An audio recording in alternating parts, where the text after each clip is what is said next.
बहनों की लालची भाभी। करिश्मा, रेशमा और मनीषा 3 बहनें हैं।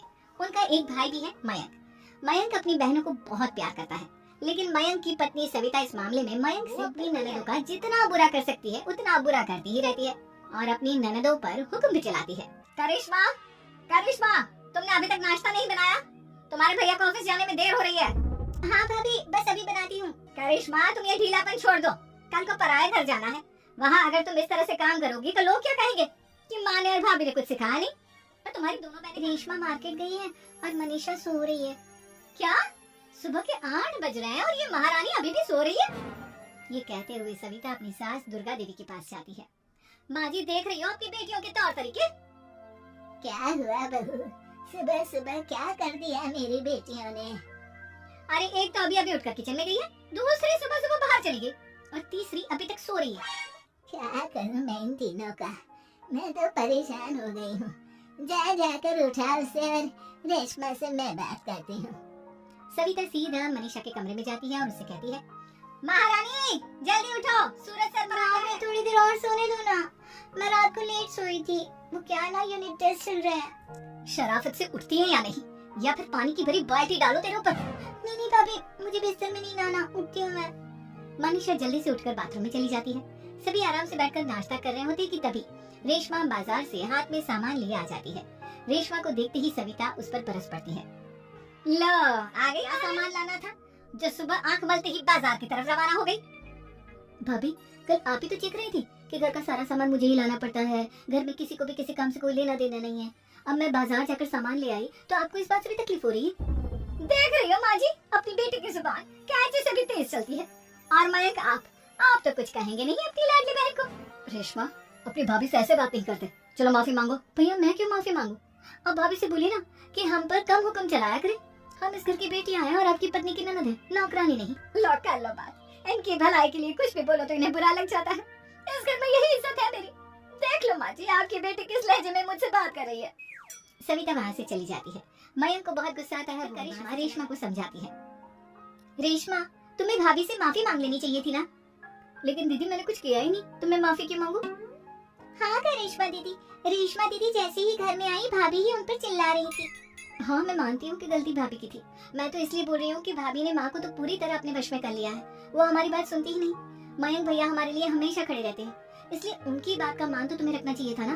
कोई फायदा नहीं दीदी, कुछ दिनों की बात और है, भाभी उन्हें भी हमारे खिलाफ भड़का देंगी। फिर वो भी माँ की तरह हमारी किसी बात का विश्वास नहीं करेंगे। इसी तरह सविता अपनी तीनों ननदों को किसी न किसी बात पर परेशान करती रहती थी। एक दिन मयंक अपनी तीनों बहनों के लिए गिफ्ट लाया। करिश्मा, ये तुम्हारे लिए हार का सेट। रेशमा, तुम्हारे लिए सुंदर सी ड्रेस। और मनीषा, तुम्हें किताबें पसंद है ना, तुम्हारे लिए किताबें लाया हूँ। थैंक यू भैया, थैंक यू भैया, थैंक यू भैया। करिश्मा, कितना सुंदर है, ये भैया कहाँ से ले आए होंगे? मैंने भैया को 3 दिन पहले फोन पर ये डिजाइन दिखाया था और आज भैया ये ले आए। सविता तो अपनी ननदों के गिफ्ट्स देखकर जल गई और करिश्मा का नेकलेस तो उसे भी बहुत पसंद आया था। अपनी बहनों के लिए कितना अच्छा नेकलेस लेकर आए हैं, मुझे कभी कोई गिफ्ट नहीं दिया। मैं आज ही ये हार चुरा लूंगी। रात में सविता करिश्मा का हार चुरा लेती है और इसी तरह उसे अपनी ननदों की जो भी चीज अच्छी लगती वो उसे मांगती नहीं, बल्कि रात के अंधेरे में चुरा लेती। इसी तरह दिन बीतते गए और सविता ने मयंक के दिल में भी उसकी बहनों के लिए नफरत पैदा कर दी। एक दिन मयंक ने करिश्मा और रेशमा के लिए रिश्ता देखा और ये बात उसके घर में सबको बताई। माँ, करिश्मा और रेशमा के लिए बहुत अच्छा रिश्ता आया है, वो लोग कल इन्हें देखने आ रहे हैं। आप और सविता मिलकर सारी तैयारी कर लेना। ये सुनकर करिश्मा और रेशमा खुश हो जाती है, लेकिन सविता सोचती है, अगर इन दोनों बहनों की शादी हो गई तो घर और बाहर का काम कौन करेगा? मनीषा तो 1 नंबर की कामचोर है, उससे तो किसी बात की उम्मीद लगाना ही बेकार है। मुझे इस शादी को रोकना होगा। अगले दिन सभी लड़के वालों की स्वागत की तैयारी करने में लगे होते हैं। तभी मयंक अपनी बहनों से आकर कहता है, तैयार हो गई तुम दोनों? देखो, दोनों लड़के बहुत अच्छे हैं, मैं कोई कसर नहीं छोड़ना चाहता, इसलिए तुम उनके सामने अच्छे से बिहेव करना और अपनी भाभी से लड़ने मत लग जाना।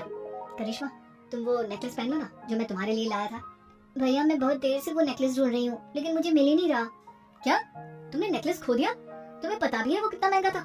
तुम कोई काम ढंग से नहीं कर सकती। मयंक गुस्से में वहाँ से चला जाता है। थोड़ी देर बाद लड़के वाले भी आ जाते हैं। वो दोनों बहनों को पसंद कर लेते हैं और रिश्ता पक्का हो जाता है। लेकिन सविता के दिमाग में तो कुछ और ही खिचड़ी पक रही थी। वो पंडित जी के पास करिश्मा की कुंडली लेकर जाती है और उन्हें पैसे देकर करिश्मा की कुंडली बदलवा देती है। जब लड़के वालों के पास करिश्मा की कुंडली जाती है तो वो दुर्गा को फोन करते हैं। बहन जी, हमने करिश्मा की कुंडली अपने पंडित जी को दिखाई थी। आपकी बेटी की कुंडली नहीं बल्कि दोषों का पिटारा है। देखिए, मैं विश्वास करते हैं, इसलिए हम आपकी बेटी से अपने बेटे की शादी नहीं करा सकते। इस तरह करिश्मा का रिश्ता टूट जाता है और सभी घर वालों को बहुत दुख होता है। अब कविता सोचती है, चलो करिश्मा का तो रिश्ता टूट गया, अब रेशमा का भी रिश्ता तोड़ना है। क्या करूं क्या करूं? अब सविता आवाज बदलकर किसी अननोन नंबर से रेशमा के होने वाले ससुराल में फोन करती है। हेलो, मैं कौन हूँ कौन नहीं ये आपके लिए जानना जरूरी नहीं, बस इतना सुन लो कि रेशमा का 2 साल से किसी के साथ अफेयर चल रहा है। बस रेशमा का रिश्ता तोड़वाने के लिए सविता का इतना कहना काफी था। अब रेशमा का भी रिश्ता टूट गया। मयंक और दुर्गा देवी ने रेशमा को खूब खरी खोटी सुनाई और उससे बार बार उस लड़के के बारे में पूछने लगी। आप दोनों मुझे क्यों परेशान कर रहे हो? अरे कोई लड़का होगा मेरी लाइफ में तो मैं बताऊंगी ना, जब कोई है ही नहीं तो कहाँ से लाऊं मैं कोई लड़का? तो तेरे होने वाले ससुराल वालों को फोन किसने किया था? माँ, मैं नहीं जानती किसने फोन किया था, मैं सच कह रही हूँ। मैं तो पहले ही कह रही थी इसकी लगाम खींच कर रखो, लेकिन मेरी सुनता ही कौन है? अब चुप रहिए भाभी, ये सब आपका ही किया धरा है। अब तीनों बहनों को विश्वास हो जाता है कि ये सब बहनें अपनी भाभी को सबक सिखाने के लिए एक वकील कर लेती है और घर में हिस्सा मांगा। देखो भैया, माँ बाप की जायदाद में जितना बेटों का हक होता है उतना ही बेटियों का, इसलिए इस घर के 4 हिस्से होंगे और हमें अपना हिस्सा चाहिए। मैंने तुम्हारे लिए क्या क्या नहीं किया और तुम इस घर में हिस्सा मांग रही हो? भैया, आप और माँ हम बहनों की कोई बात नहीं सुनते हो और भाभी हमारी शादी नहीं होने देगी क्योंकि उन्हें लगता है कि आप हमारी शादी में ज्यादा पैसा लगाओगे और उन्हें हम जैसी फ्री की नौकरानी कहाँ मिलेगी। तो हम भाभी के साथ तो रह नहीं सकते, हम बहनों को अपना हिस्सा चाहिए। अरे तुम्हें शर्म आनी चाहिए अपनी भाभी पर ऐसा इल्जाम लगाते हुए, वो तुम्हारे बारे में कितना सोचती है। हाँ माँ, भाभी हमारे बारे में बहुत सोचती है, दिन रात बस यही सोचती रहती है कि किस तरह से अपनी तीनों ननदों को परेशान करूं और कभी मुझे पढ़ने भी नहीं देती। दोनों बहनों का रिश्ता भी तो इन्होंने ही तुड़वाया है और रात में हमारे कमरे में आकर हमारी चीजें भी चुराती हैं। इसी तरह सविता की तीनों ननदें अपनी बात पर अड़ी रही। अब कोर्ट में तारीख भी शुरू हो गई। जब सविता को लगा कि उसकी तीनों ननद इतनी आसानी से नहीं, और सास को सारी सच्चाई बता दी और अपनी तीनों ननद से माफी मांगी। मयंक और दुर्गा को भी अपनी गलती का एहसास हो गया। अब सविता खुद करिश्मा और रेशमा के लिए अच्छा रिश्ता ढूंढती है और उनकी शादी करवाती है।